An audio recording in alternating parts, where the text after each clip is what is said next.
اعوذ باللہ من الشیطان الرجیم بسم اللہ الرحمن الرحیم ان الذین کفروا سواء علیہم اانذرتہم ام لم تنذرہم لا یؤمنون۔ کافروں کو آپ کا ڈرانا یا نہ ڈرانا برابر ہے، یہ لوگ ایمان نہ لائیں گے۔ نبی صلی اللہ علیہ وسلم کی شدید خواہش تھی کہ سب مسلمان ہو جائیں، اور اسی حساب سے آپ کوشش فرماتے، لیکن اللہ تعالیٰ نے فرمایا کہ ایمان ان کے نصیب ہی میں نہیں ہے۔ یہ وہ چند مخصوص لوگ ہیں جن کے دلوں پر مہر لگ چکی تھی، جیسے ابو جہل اور ابو لہب وغیرہ، ورنہ آپ کی دعوت و تبلیغ سے بے شمار لوگ مسلمان ہوئے، حتیٰ کہ پورا جزیرہ عرب اسلام کے سائے عاطفت میں آ گیا۔ ختم اللہ علی قلوبہم وعلی سمعہم وعلی ابصارہم غشاوۃ ولہم عذاب عظیم۔ اللہ نے ان کے دلوں پر اور ان کے کانوں پر مہر کر دی ہے، اور ان کی آنکھوں پر پردہ ہے، اور ان کے لیے بڑا عذاب ہے۔ یہ ان کے عدم ایمان کی وجہ بیان کی گئی ہے کہ چونکہ کفر و معصیت کے مسلسل ارتکاب کی وجہ سے ان کے دلوں سے قبول حق کی استعداد ختم ہو چکی ہے، ان کے کان حق بات سننے کے لیے آمادہ نہیں، اور ان کی نگاہیں کائنات میں پھیلی ہوئی رب کی نشانیاں دیکھنے سے محروم ہیں۔ تو اب وہ ایمان کس طرح لا سکتے ہیں؟ ایمان تو انہی لوگوں کے حصے میں آتا ہے جو اللہ تعالیٰ کی دی ہوئی صلاحیتوں کا صحیح استعمال کرتے اور ان سے معرفت کردگار حاصل کرتے ہیں۔ اس کے برعکس لوگ تو اس حدیث کا مصداق ہیں جس میں بیان کیا گیا ہے کہ مومن جب گناہ کر بیٹھتا ہے تو اس کے دل میں سیاہ نقطہ پڑ جاتا ہے، اور وہ توبہ کر کے گناہ سے باز آ جاتا ہے تو اس کا دل پہلے کی طرح صاف شفاف ہو جاتا ہے، اور اگر وہ توبہ کی بجائے گناہ پر گناہ کرتا جاتا ہے تو وہ سیاہ نقطہ پھیل کر اس کے پورے دل پر چھا جاتا ہے۔ نبی صلی اللہ علیہ وسلم نے فرمایا، یہی وہ زنگ ہے جسے اللہ تعالیٰ نے بیان فرمایا ہے، کلا بل ران علی قلوبہم ما کانوا یکسبون۔ المطففین سورۃ نمبر 83 اور آیت نمبر 14۔ یعنی ان کے کرتوتوں کی وجہ سے ان کے دلوں پر زنگ چڑھ گیا ہے۔ جامعہ ترمذی حدیث نمبر 3334۔ اسی کیفیت کو قرآن نے ختم مہر لگانے سے تعبیر فرمایا ہے، جو ان کی مسلسل بدعمالیوں کا منطقی نتیجہ ہے۔ اسی کو بعض جگہ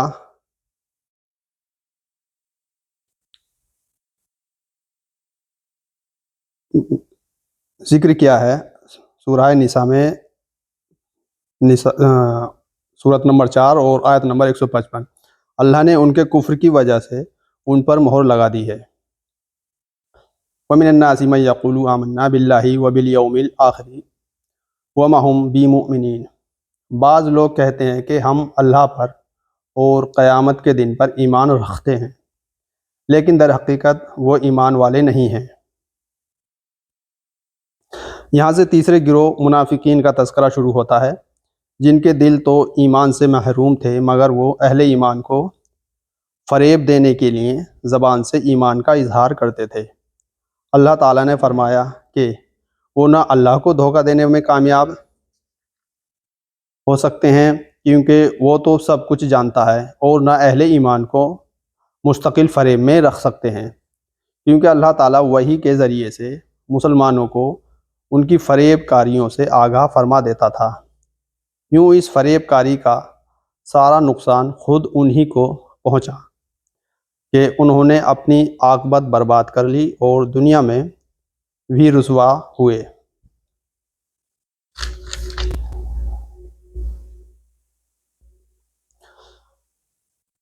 یخادعون اللہ والذین آمنوا وما یخدعون الا انفسهم وما یشعرون۔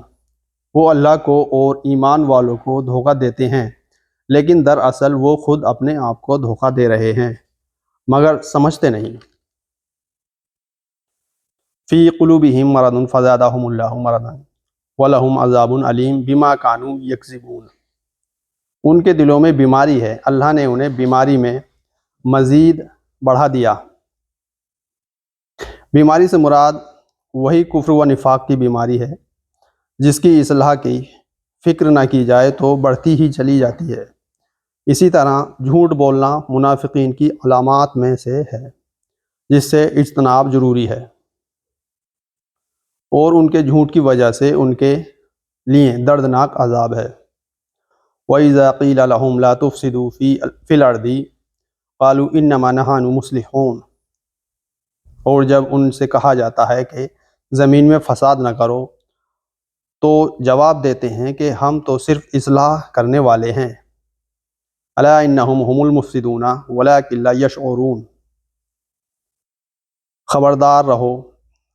خبردار ہو جاؤ، یقیناً یہی لوگ فساد کرنے والے ہیں لیکن انہیں شعور نہیں۔ فساد صلح کی ضد ہے۔ کفر و معصیت سے زمین میں فساد پھیلتا ہے اور اطاعت الہی سے امن و سکون ملتا ہے۔ ہر دور کے منافقین کا کردار یہی رہا ہے کہ پھیلاتے تھے اور فساد ہے، اشاعت و منکرات کرتے ہیں اور پامال حدود الہی کو کرتے ہیں،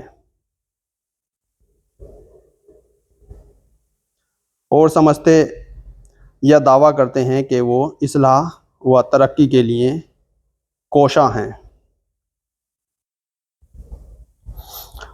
وَإِذَا قِيلَ لَهُمْ آمِنُوا كَمَا آمَنَ النَّاسُ قَالُوا أَنُؤْمِنُ كَمَا آمَنَ السُّفَهَاءُ أَلَا إِنَّهُمْ هُمُ السُّفَهَاءُ وَلَٰكِن لَا يَعْلَمُونَ۔ اور جب ان سے کہا جاتا ہے کہ اور لوگوں صحابہ کی طرح تم بھی ایمان لاؤ تو جواب دیتے ہیں کہ کیا ہم ایسا ایمان لائیں جیسے بے وقوف لائے ہیں؟ خبردار ہو جاؤ، یقیناً یہی بے وقوف ہیں لیکن جانتے نہیں۔ ان منافقین نے ان صحابہ رضی اللہ عنہم کو بے وقوف کہا جنہوں نے اللہ کی راہ میں جان و مال کی کسی بھی قربانی سے دریغ نہیں کیا، اور آج کے منافقین یہ باور کراتے ہیں کہ نعوذ باللہ صحابہ کرام رضی اللہ عنہم دولت ایمان ہی سے محروم تھے۔ اللہ تعالیٰ نے جدید و قدیم دونوں منافقین کی تردید فرمایا کسی اعلیٰ تر مقصد کے لیے دنیاوی مفادات کو قربان کر دینا بے وقوفی نہیں، عین عقل مندی اور سعادت ہے۔ صحابہ رضی اللہ عنہم نے اسی سعادت مندی کا ثبوت مہیا کیا ہے، اس لیے وہ پکے مومن ہی نہیں بلکہ ایمان کے لیے ایک معیار اور کسوٹی ہیں۔ اب ایمان انہی کا معتبر ہوگا جو صحابہ کرام رضی اللہ عنہم ہی کی طرح ایمان لائیں گے۔ فَإِنْ آمَنُوا بِمِثْلِ مَا آمَنْتُمْ بِهِ فَقَدِ اهْتَدَوْا۔ البقرہ سورۃ نمبر 2 اور آیت نمبر 137۔ اگر لوگ اسی طرح ایمان لائے جس طرح ایمان لائیں تو یقیناً وہ راہیاب ہوں گے۔ ظاہر بات ہے کہ نفع عاجل فوری فائدے کے لیے نفع عاجل دیر سے ملنے والے فائدے کو نظر انداز کر دینا اور آخرت کی پائیدار اور دائمی زندگی کے مقابلے میں دنیا کی فانی زندگی کو ترجیح دینا اور اللہ کے بجائے لوگوں سے ڈرنا پرلے درجے کی سفاہت ہے جس کا ارتکاب ان منافقین نے کیا، یوں ایک مسلمہ حقیقت سے بے علم رہے۔ وَإِذَا لَقُوا الَّذِينَ آمَنُوا قَالُوا آمَنَّا وَإِذَا خَلَوْا إِلَىٰ شَيَاطِينِهِمْ قَالُوا إِنَّا مَعَكُمْ إِنَّمَا نَحْنُ مُسْتَهْزِئُونَ۔ اور جب ایمان والوں سے ملتے ہیں تو کہتے ہیں کہ ہم بھی ایمان والے ہیں، اور جب اپنے بڑوں کے پاس جاتے ہیں تو کہتے ہیں کہ ہم تو تمہارے ساتھ ہیں، ہم تو ان سے صرف استہزاء کرتے ہیں۔ شیاطین سے مراد سرداران قریش و یہود ہیں جن کے ایما پر وہ اسلام اور مسلمانوں کے خلاف سازشیں کرتے تھے، یا منافقین کے اپنے سردار۔ اللہ یستہزئ بہم ویمدہم فی طغیانہم یعمہون۔ اللہ بھی ان سے استہزاء کرتا ہے اور انہیں ان کی سرکشی اور بہکاوے میں اور بڑھا دیتا ہے۔ اللہ تعالیٰ بھی ان سے استہزاء کرتا ہے، کا مطلب یہ ہے کہ وہ جس طرح مسلمانوں کے ساتھ استہزاء و استخفاف کا معاملہ کرتے ہیں، اللہ تعالیٰ بھی جس طرح اس کی شان کے لائق ہے ان سے استہزاء کرتا ہے۔ تفسیر الطبری 154/1۔ اور نتیجتاً انہیں ذلت و ادبار میں مبتلا کرتا ہے، جس کی ایک مثال اس کو استہزاء سے تعبیر کرنا زبان کا اسلوب ہے، ورنہ حقیقتاً یہ استہزاء نہیں ہے، ان کے فعل استہزاء کی سزا ہے، جیسے وَجَزَاءُ سَیِّئَةٍ سَیِّئَةٌ مِثْلُهَا الشورى سورۃ نمبر 42 اور آیت نمبر 40۔ برائی کا بدلہ اسی کی مثل برائی ہے، میں برائی کے بدلے کو برائی کہا گیا ہے، حالانکہ وہ برائی نہیں ہے، ایک جائز فعل ہے۔ اسی طرح یخادعون اللہ وہو خادعهم ومکروا ومکر اللہ وغیرہ آیت میں ہے۔ دوسرا مطلب یہ ہے کہ قیامت والے دن اللہ تعالیٰ بھی ان سے استہزاء فرمائے گا، جیسا کہ سورہ حدید کی آیت یوم یقول المنافقون میں مذکور ہے۔ اولئک الذین اشتروا الضلالۃ بالہدی فما ربحت تجارتهم وما كانوا مہتدین۔ یہ وہ لوگ ہیں جنہوں نے گمراہی کو ہدایت کے بدلے میں خرید لیا، پس نہ تو ان کی تجارت نے ان کو فائدہ پہنچایا اور نہ یہ ہدایت والے ہوئے۔ تجارت سے مراد ہدایت چھوڑ کر گمراہی اختیار کرنا ہے، جو سراسر گھاٹے کا سودا ہے۔ منافقین نے نفاق کا جامہ پہن کر یہی گھاٹے والی تجارت کی، لیکن یہ گھاٹا آخرت کا گھاٹا ہے۔ ضروری نہیں کہ دنیا میں انہیں اس گھاٹے کا علم ہو جائے، بلکہ دنیا میں تو اس نفاق کے ذریعے سے انہیں جو فوری فائدے حاصل ہوتے تھے، اس پر وہ بڑے خوش ہوتے اور اس کی بنیاد پر اپنے آپ کو بہت دانا اور مسلمانوں کو عقل و فہم سے عاری سمجھتے تھے۔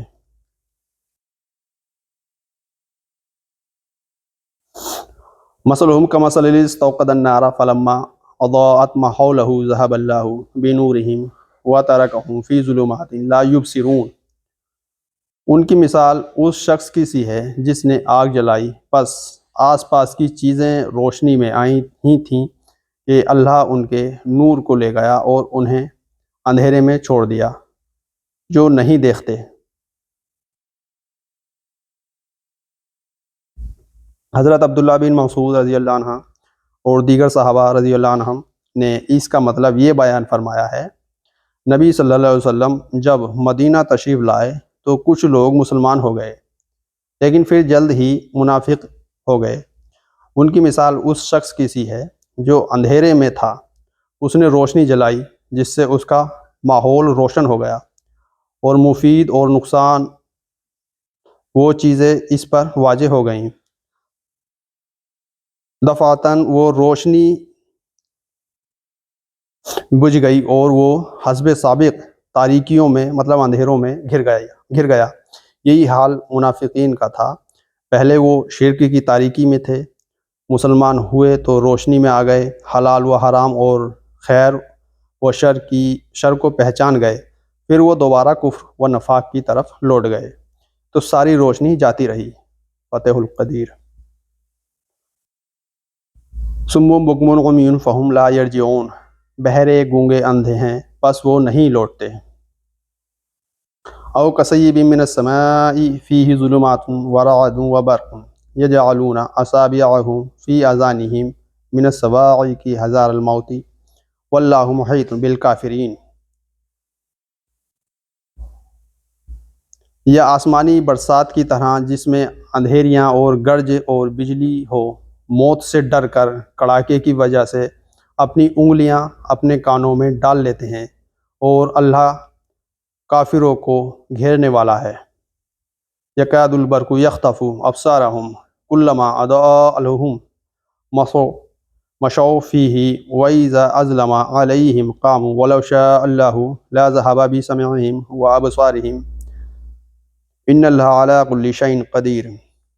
قریب ہے کہ بجلی ان کی آنکھیں اچک لے، جب ان کے لیے روشنی کرتی ہے تو اس میں چلتے پھرتے ہیں، اور جب ان پر اندھیرا کرتی ہے تو کھڑے ہو جاتے ہیں۔ اور اگر اللہ چاہے تو ان کے کانوں اور آنکھوں کو بیکار کر دے۔ یقیناً اللہ ہر چیز پر قدرت رکھنے والا ہے۔ یہ منافقین کے ایک دوسرے گروہ کا ذکر ہے جس پر کبھی حق واضح ہوتا ہے اور کبھی اس کی بابت وہ ریب و شک میں مبتلا ہو جاتے ہیں۔ بس ان کے دل ریب و تردد میں اس بارش کی طرح ہیں جو اندھیروں، شکوک، کفر اور نفاق میں اترتی ہے۔ گرج چمک سے ان کے دل ڈر جاتے ہیں، حتیٰ کہ خوف کے مارے اپنی انگلیاں اپنے کانوں میں ٹھونس لیتے ہیں۔ لیکن یہ تدبیریں اور یہ خوف و دہشت انہیں اللہ کی گرفت سے نہیں بچا سکے گا، کیونکہ وہ اللہ کے گھیرے سے نہیں نکل سکتے۔ کبھی حق کی کرنیں ان پر پڑتی ہیں تو حق کی طرف جھک پڑتے ہیں، لیکن پھر جب اسلام یا مسلمانوں پر مشکلات کا دور آتا ہے تو پھر حیران اور وہ سرگرداں کھڑے ہو جاتے ہیں۔ ابن کثیر۔ منافقین کا یہ گروہ آخر وقت تک تذبذب اور گومگو کا شکار اور قبول حق اسلام سے محروم رہتا ہے۔ اس میں اس امر کی تنبیہ ہے کہ اگر اللہ تعالیٰ چاہے تو وہ اپنی دی ہوئی صلاحیتوں کو سلب کر لے۔ اس لیے انسانوں کو اللہ تعالیٰ کی اطاعت سے گریزاں اور اس کے عذاب اور مواخذے سے کبھی بے خوف نہیں ہونا چاہیے۔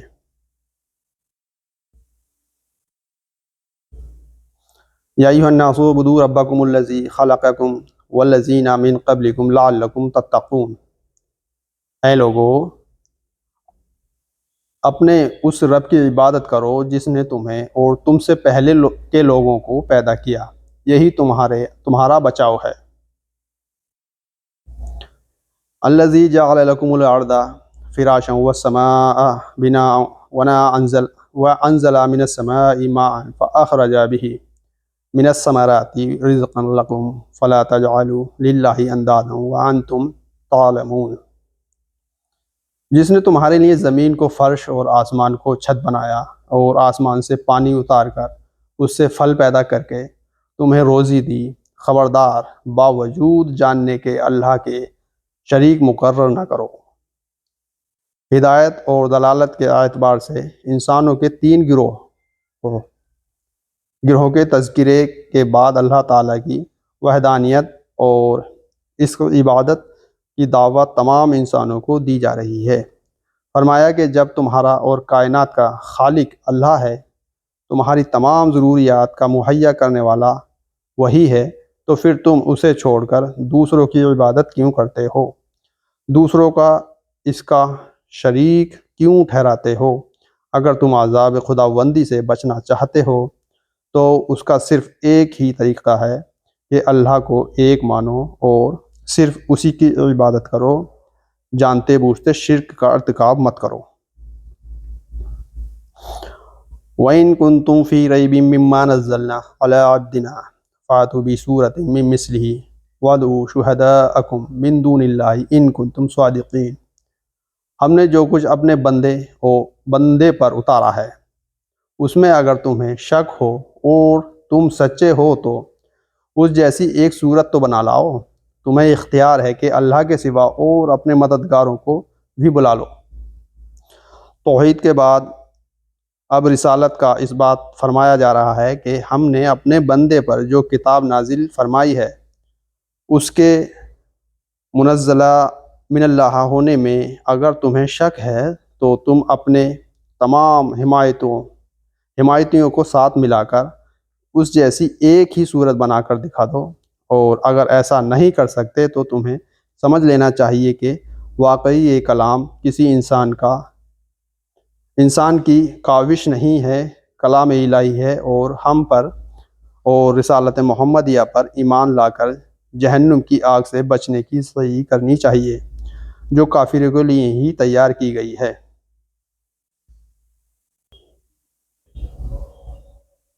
فَإِن لَّمْ تَفْعَلُوا وَلَن تَفْعَلُوا فَاتَّقُوا النَّارَ الَّتِي وَقُودُهَا النَّاسُ وَالْحِجَارَةُ أُعِدَّتْ لِلْكَافِرِينَ۔ پس اگر تم نے نہ کیا اور تم ہرگز نہیں کر سکتے تو اسے سچا مان کر اس آگ سے بچو جس کا ایندھن انسان اور پتھر ہیں، جو کافروں کے لیے تیار کی گئی ہے۔ یہ قرآن کریم کی صداقت یعنی سچائی کی ایک اور واضح دلیل ہے کہ عرب و عجم کے تمام کافروں کو چیلنج دیا گیا، لیکن وہ آج تک اس کا جواب دینے سے عاجز و قاصر ہیں، اور یقیناً قیامت تک عاجز و قاصر رہیں گے۔ پتھر سے مراد بقول ابن عباس رضی اللہ عنہ گندھک کے پتھر ہیں، اور بعض حضرات کے نزدیک پتھر کے وہ اصنام بھی ہیں جہنم کا ایندھن ہوں گے، جن کی لوگ دنیا میں پرستش کرتے رہے ہوں گے، جیسا کہ قرآن مجید میں بھی ہے، انکم وما تعبدون من دون اللہ حسب جہنم الانبیاء، یہ 21 نمبر سورت نمبر 21 اور 98 نمبر آیت۔ تم اور جن کی تم عبادت کرتے ہو اللہ تعالیٰ کے سوا جہنم کا ایندھن ہوں گے۔ اس کی مزید تفصیل کے لیے دیکھیے سورہ الانبیاء آیت نمبر 98 اور 101، سورۃ الزخرف آیت نمبر 58 کے حواشی۔ اس سے ایک تو یہ معلوم ہوا کہ جہنم اصل میں کافروں اور مشرکوں کے لیے تیار کی گئی ہے، اور دوسری بات یہ معلوم ہوئی کہ جنت اور دوزخ کا وجود ہے، جو اس وقت بھی ثابت ہے۔ یہی سلف امت کا عقیدہ ہے، یہ تمثیلی چیزیں نہیں ہیں جیسے کہ بعض متجددین اور منکرین حدیث باور کراتے ہیں۔ وبشر الذین آمنوا وعملوا الصالحات ان لهم جنات تجری من تحتها الانہار کلما رزقوا منها من الثمرات رزقا قالوا هذا الذی رزقنا من قبل وأوتوا به متشابها ولهم فیها ازواج مطہرۃ وهم فیها خالدون۔ اور ایمان والوں اور نیک عمل کرنے والوں کو ان جنتوں کی خوشخبریاں دو جن کے نیچے نہریں بہہ رہی ہیں، جب کبھی وہ پھلوں کا رزق دیے جائیں گے اور ہم شکل لائے جائیں گے تو وہ کہیں گے یہ وہی ہے جو ہم اس سے پہلے دیے گئے تھے، اور ان کے لیے بیویاں ہیں صاف ستھری، اور وہ ان جنتوں میں ہمیشہ رہنے والی ہیں۔ قرآن کریم نے ہر جگہ ایمان کے ساتھ عمل صالحہ کا تذکرہ فرما کر اس بات کو واضح کر دیا ہے کہ ایمان اور عمل صالحہ ان دونوں کا چولی دامن کا ساتھ ہے۔ عمل صالحہ کے بغیر ایمان ثمر آور نہیں، اور ایمان کے بغیر اعمال خیر کی عند اللہ آخروی لحاظ سے کوئی اہمیت نہیں۔ اور عمل صالحہ کیا ہے؟ جو سنت کے مطابق ہو اور خالص رضائے الہی کی نیت سے کیا جائے۔ خلاف سنت عمل بھی نہ مقبول اور نمود و نمائش اور ریاکاری کے لیے ہے، کیے گئے عمل بھی مردود و مطرود۔ متشابہہ کا مطلب یا تو جنت کے تمام میوے کا آپس میں ہم شکل ہونا ہے، یا دنیا کے میووں کے ہم شکل ہونا، تاہم یہ مشابہت صرف شکل یا نام کی حد تک ہی ہوگی، ورنہ جنت کے میووں کے مزے اور ذائقے سے دنیا کے میووں کو کوئی نسبت ہی نہیں ہے۔ جنت کی نعمتوں کی بابت حدیث میں ہے ما لا عین رأیت ولا اذن سمعت ولا خطر علی قلب بشر، صحیح بخاری حدیث نمبر 4779 4779، اور حدیث نمبر 4780۔ نہ کسی آنکھ نے انہیں دیکھا، نہ کسی کان نے انہیں سنا، اور دیکھنا سننا تو کجا کسی انسان کے دل میں ان کا گمان بھی نہیں گزرا۔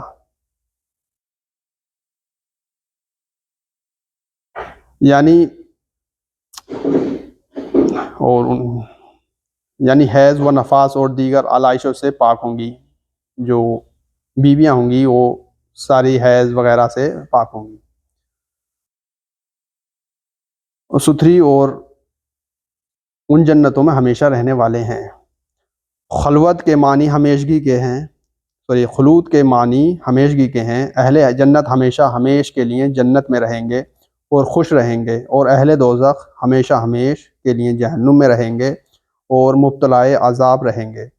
حدیث میں ہے کہ جنت اور جہنم میں جانے کے بعد ایک فرشتہ اعلان کرے گا، اے جہنمیوں، اب موت نہیں ہے، اور اے جنتیوں، اب موت نہیں ہے۔ جو فریق جس حالت میں ہے اسی حالت میں ہمیشہ رہے گا۔ صحیح بخاری حدیث نمبر 6544 و صحیح مسلم حدیث نمبر 42 اور 2850۔ ان اللہ لا یستحی ان یضرب مثلا ما بعودۃ فما فوقها فاما الذین آمنوا فیعلمون انہ الحق من ربهم واما الذین کفروا فیقولون ماذا اراد اللہ بہذا مثلا یضل به کثیرا ویہدی به کثیرا وما یضل به الا الفاسقین۔ یقیناً اللہ کسی مثال کے بیان کرنے سے نہیں شرماتا، خواہ مچھر کا ہو یا اس سے بھی ہلکی چیز کی۔ جب اللہ تعالیٰ نے دلائل و قاطعہ سے قرآن کا معجزہ ہونا ثابت کر دیا تو کفار نے ایک دوسرے طریقے سے معارضہ کر دیا، اور وہ یہ کہ اگر یہ کلام الہی ہوتا تو اتنی عظیم ذات کے نازل کردہ کلام میں چھوٹی چھوٹی چیزوں کی مثالیں نہ ہوتیں۔ اللہ تعالیٰ نے اس کے جواب میں فرمایا کہ بات کی تو توجہ اور کسی حکمت بالغہ کے پیش نظر تمثیلات کے بیان کرنے میں کوئی حرج نہیں، اس لیے اس میں حیا و حجاب بھی نہیں۔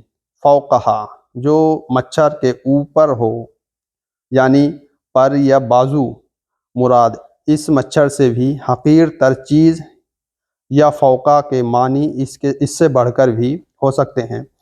اس صورت میں معنی مچھر یا اس سے بڑھ کر کسی چیز کے ہوں گے۔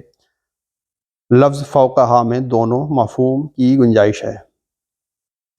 ایمان والے تو اسے اپنے رب کی جانب سے صحیح سمجھتے ہیں، اور کفار کہتے ہیں کہ اس مثال سے اللہ نے کیا مراد لی ہے۔ اس کے ساتھ وہ بیشتر گمراہ کرتا ہے اور اکثر لوگوں کو راہ راست پر لاتا ہے، اور گمراہ تو صرف فاسقوں ہی کو کرتا ہے۔ اللہ تعالیٰ کی بیان کردہ مثالوں سے اہل ایمان کے ایمان میں اضافہ اور اہل کفر کے کفر میں اضافہ ہوتا ہے، اور یہ سب اللہ کے قانون، قدرت و مشیت کے تحت ہی ہوتا ہے، جسے قرآن نے نولیہ ما تولی، سورہ نساء 4 نمبر سورت اور آیت نمبر 115، جس طرف کوئی پھرتا ہے ہم اسی طرف اس کو پھیر دیتے ہیں۔ اور حدیث میں کلو میسرا لما خلق لہ، ہر ایک کو اس چیز میں آسانی دی گئی ہے جس کے لیے وہ پیدا کیا گیا ہے۔ صحیح بخاری حدیث نمبر 4949 سے تعبیر کیا گیا ہے۔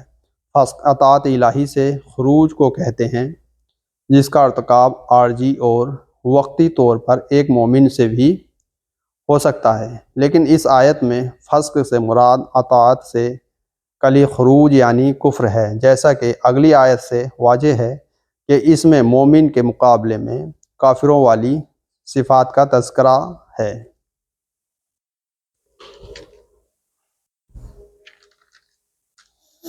الذین ینقضون عہد اللہ من بعد میثاقہ ویقطعون ما امر اللہ بہ ان یوصل ویفسدون فی الارض اولئک ھم الخاسرون۔ جو لوگ اللہ کے مضبوط عہد کو توڑ دیتے ہیں اور اللہ نے جن چیزوں کے جوڑنے کا حکم دیا ہے انہیں کاٹتے ہیں اور زمین میں فساد پھیلاتے ہیں، یہی لوگ نقصان اٹھانے والے ہیں۔ مفسرین نے عہد کے مختلف مفہوم بیان کیے ہیں۔ مثلا 1 نمبر، اللہ تعالیٰ کی وہ وصیت جو اس نے اپنے اوامر بجا لانے اور نواہی سے باز رکھنے کے لیے انبیاء علیہ السلام کے ذریعے سے مخلوق کو کی۔ نمبر 2، وہ عہد جو اہل کتاب سے تورات میں لیا گیا کہ نبی آخر الزماں صلی اللہ علیہ وسلم آ جانے کے بعد تمہارے لیے ان کی تصدیق کرنا اور ان کی نبوت پر ایمان لانا ضروری ہوگا۔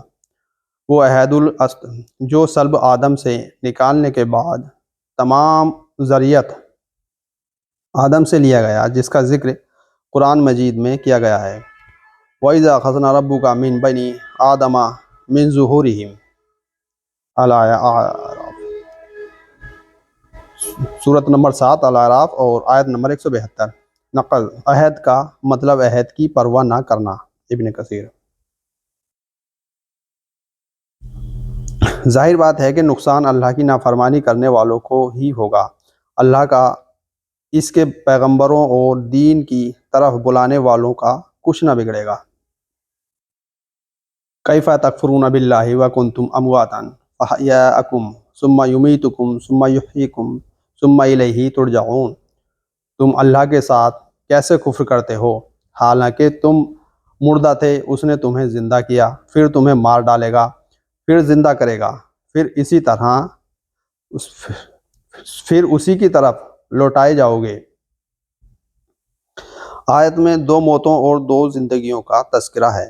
پہلی موت سے مراد عدم نیست یعنی نہ ہونا ہے، اور پہلی زندگی ماں کے پیٹ سے نکل کر موت سے ہمکنار ہونے تک ہے۔ پھر موت آ جائے گی اور پھر آخرت کی زندگی دوسری زندگی ہوگی، جس کا انکار کفار اور منکرین قیامت کرتے ہیں۔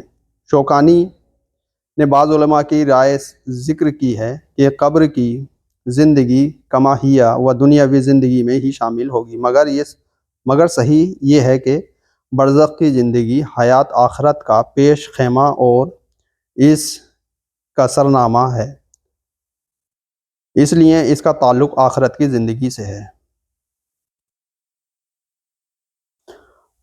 وَالَّذِي خَلَقَ لَكُم مَا فِي الْأَرْضِ جَمِيعًا ثُمَّ اسْتَوَىٰ إِلَى السَّمَاءِ فَسَوَّاهُنَّ سَبْعَ سَمَاوَاتٍ وَهُوَ بِكُلِّ شَيْءٍ عَلِيمٌ۔ وہ اللہ جس نے تمہارے لیے زمین کی تمام چیزوں کو پیدا کیا، پھر آسمان کی طرف قصد کیا اور ان کو ٹھیک ٹھاک 7 آسمان بنایا، اور وہ ہر چیز کو جانتا ہے۔ اس سے استدلال کیا گیا ہے کہ زمین کی اشیاء مخلوقہ میں اصل اباحت ہے، علاوہ کہ کسی چیز کی حرمت نص سے ثابت ہو۔ فتح القدیر، یعنی جس چیز کی بابت حرام ہونے کی صراحت نہ ہو وہ مباح و حلال ہوگی۔ بعض سلف امت نے اس کا ترجمہ پھر آسمان کی طرف چڑھ گیا کیا ہے۔ صحیح بخاری حدیث نمبر 7418۔ اللہ تعالیٰ کا آسمانوں کے اوپر عرش پر چڑھنا اور خاص موقعوں پر آسمان دنیا پر نزول اللہ کی صفات میں سے ہے، جن پر اسی طرح بغیر تعویل و کیفیت بیان کرنے کے ایمان رکھنا ضروری ہے، جس طرح قرآن یا احادیث میں بیان کی گئی ہیں۔ اس سے ایک تو یہ معلوم ہوا کہ آسمان ایک حسی و وجود اور حقیقت ہے، محض بلندی کو سماع سے تعبیر نہیں کیا گیا ہے۔ دوسری بات یہ معلوم ہوئی کہ ان کی تعداد 7 ہے، اور حدیث کے مطابق 2 آسمانوں کے درمیان 500 سال کی مسافت ہے، اور زمین کی بابت قرآن کریم میں ہے وَمِنَ الْأَرْضِ مِثْلَهُنَّ الطلاق، سورت نمبر 65 اور آیت نمبر 12۔ اور زمینیں بھی آسمانوں کی مثل ہیں، اس سے زمین کی تعداد بھی 7 ہی معلوم ہوتی ہے، جس کی مزید تائید حدیث نبوی سے ہو جاتی ہے۔ من اخذ شبرا من الارض ظلما فإنه یطوفه یوم القیامت من 7 اراضین۔ صحیح بخاری حدیث نمبر 3198۔ جس نے ظلماً کسی کی ایک بالشت زمین لے لی تو اللہ تعالیٰ اسے قیامت کے دن 7 زمین کا طوق پہنائے گا۔ اس آیت سے یہ بھی معلوم ہوتا ہے کہ آسمان سے پہلے زمین کی تخلیق ہوئی ہے، لیکن سورہ نازعات میں آسمان کے ذکر کے بعد فرمایا گیا ہے وَالْأَرْضَ بَعْدَ ذَلِكَ دَحَاهَا، زمین کو اس کے بعد بچھایا۔